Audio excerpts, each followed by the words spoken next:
Omusomesa Bamukute Lubona ng'ali mu kusiyaga mwana wa ssomero.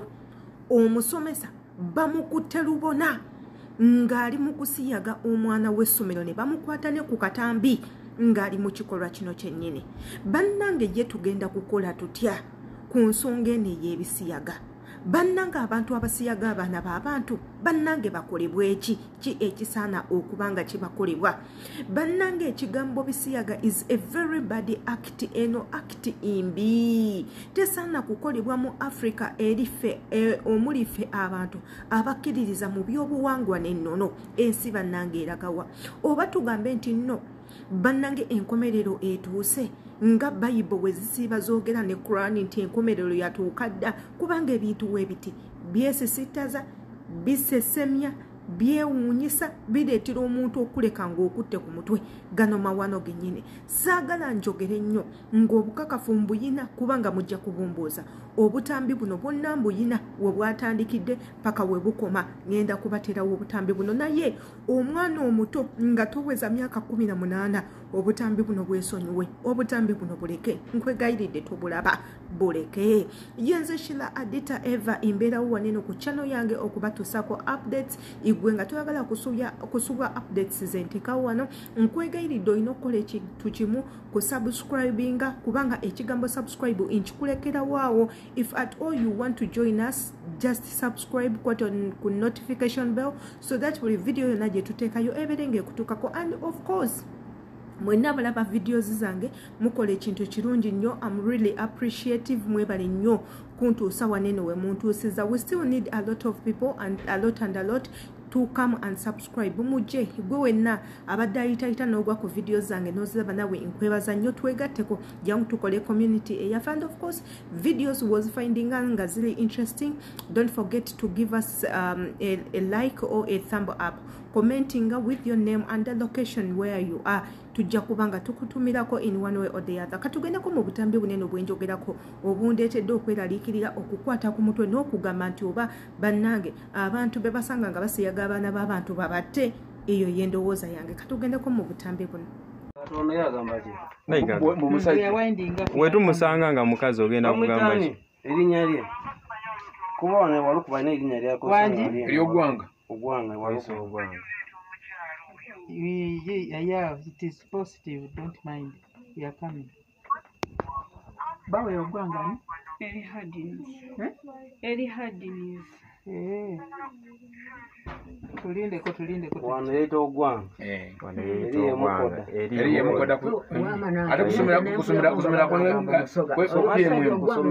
mukoda. Kwata ebintu by'owano. Gwe kwata tugende. Ebuwenga n'erinnya lyako isa. Eriyo nange bagambe. ate lya mukoda kusomero. Nze lya mukoda mbadde sirimanyi. Nyo bado manyi nga akwera kupima omugalo si ekyo. Nene buuza. Let's go. Tugende. Kati gwe obadde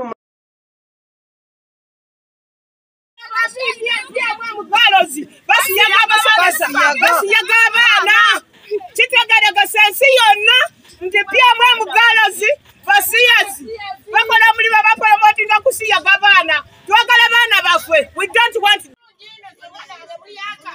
era asomera mudda yaije mu maadi ali omwo limba ko baba omwana wabagenda abana sobola abana balife batukoye mukodo omukazi gwalina wakabukazi aye mukoda asala abana mukoda alaye bisiyaga mukoda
Nanje bakoma okudeployinga abasirikale abalala ne bagenda twogera n'abaana baffe ekitegeeza the practice has been going on.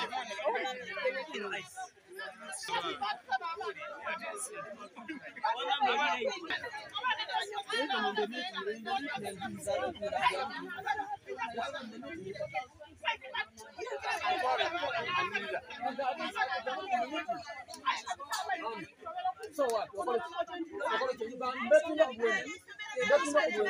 So hopeless. You know what I'm hopeless.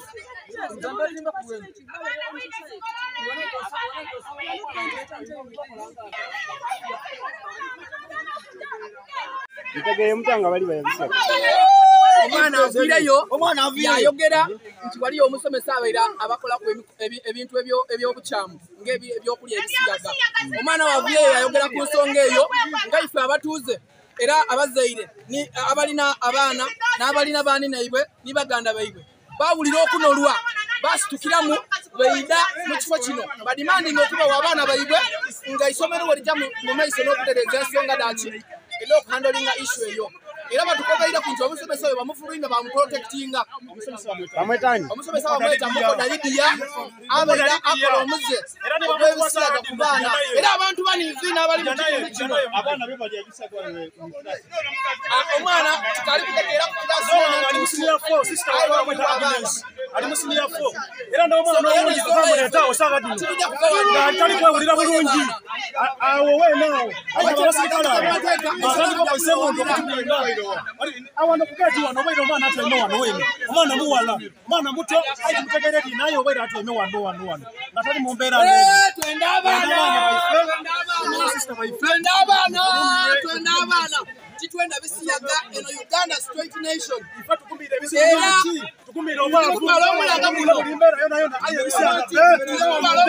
Obwo nno bw'obumu ku butambi akatambi ako kemulabye omusomesa bamukwatidde ddala mu kitanda. Waliwo kali kesaagadde baterayo olw'ensonga nti kabadde nnyo kabuseegu nnyo nga kayinza okuleetawo ebizibu. Ate jjukira channel yaffe eno mpya tetwagala kugifiirwa, twagala tugikipinge nga tukyagiriko kubanga esobola okutuyamba mu biseera ebijjeeyo mu maaso.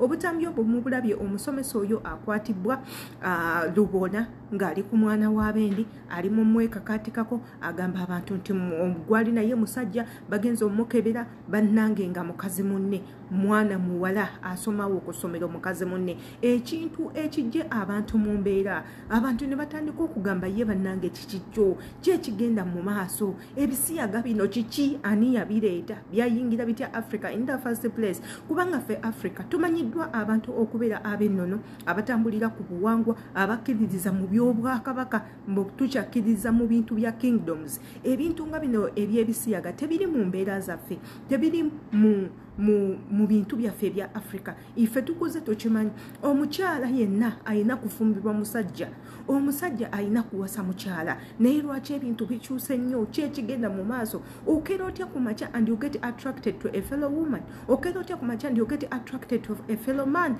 ate ne mutuuka in the process of getting married owaseza mukazi munno omututte wammwe ogamba ati nno ye ate ye bbaawo, ofumbiddwa omusajja munno ogamba ati ye mukyala wo. What a disappointment. Tugenda ludda wa this is an abomination. Bannange you people wake up, this is an abomination.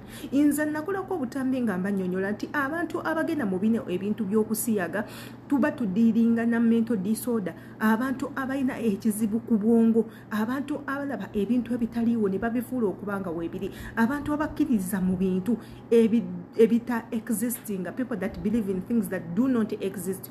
Obwo bonna buzibu bwa bwongo is a mental disorder. Era nga waneeno tugamba nnyo abantu mugendeeko mu basawo, mukoleko ku brain therapy, mugendeeko ku basawo babakebere.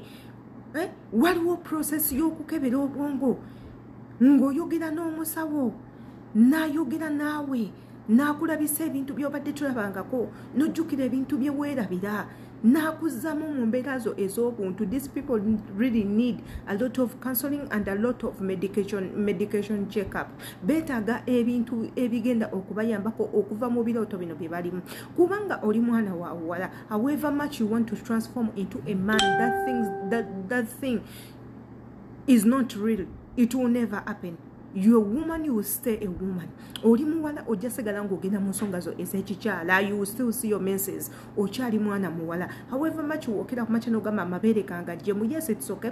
Or you can change your hormones by using injections. Ziri ezikyusa hormones. You can change each and everything. You grow beards and everything. But remember, down there will never change. Togenda kujjako kitundu kyo eky'obusajja oteekeko eky'omukazi. Ekyo ekintu tekigenda kukyuka. Eddoboozi lisobola okukyuka nga bakozeseza ebyuma ne bakuteekamu eddoboozi eddala, naye ekitundu kyo kye bakuwanga omukazi tekigenda kuvaako, ekitundu kyo kye bakuwanga omusajja bannange tekisobola kuvaako. You people wake up. This is a mental disorder whereby abantu beetaagisa okulaba abasawo immediately. Tusiba tubagamba nti bino ebintu ebyokuba nga mweyingira emabega babaleetera bulwadde bupya. Abazungu balabenga obulwadde bwonna bwe batuwa. We can deal with that olw'okuba nti tulina omusaayi oguli so strong. Babaleetedde endwadde empya, mutandika okulwala annual cancer, colon cancer, omuntu aveewo atandika okulwala throat cancer, otandika okulwala mouth cancer, olw'ensonga nti omuntu ono gw'oli naye mugenda kubanga okwesanyusa mukozesa mumwa, mugenda kubanga mukozesa mumwa n'amabega, ekigenda okuviirako okulwala kansa w'emabega. Ekyenda okikozezayo tempering n'ekyenda okireeteddeko damage, kitandise okulwala, kivuddemu kifunye kansa. Akamwa k'okozesa okukozesa oyo omuntu olw'okuba omusanyusa otandike okulwala, ofune mouth cancer, ofune throat cancer. So ebintu bineeno eby'ebiseyaga bannange tubyewale. Ate era bannange nsaba buli ali eyo ekintu kino akivumirire. Nsaba gwe weena alaba vidiyo eno gyongereyo kuba buli ekisinga amakulu komenti nga tumanye gwe vidiyo zino wezitiize enkola ozirowoozaako ki. See you in my next video. Yenze Sheila Adita.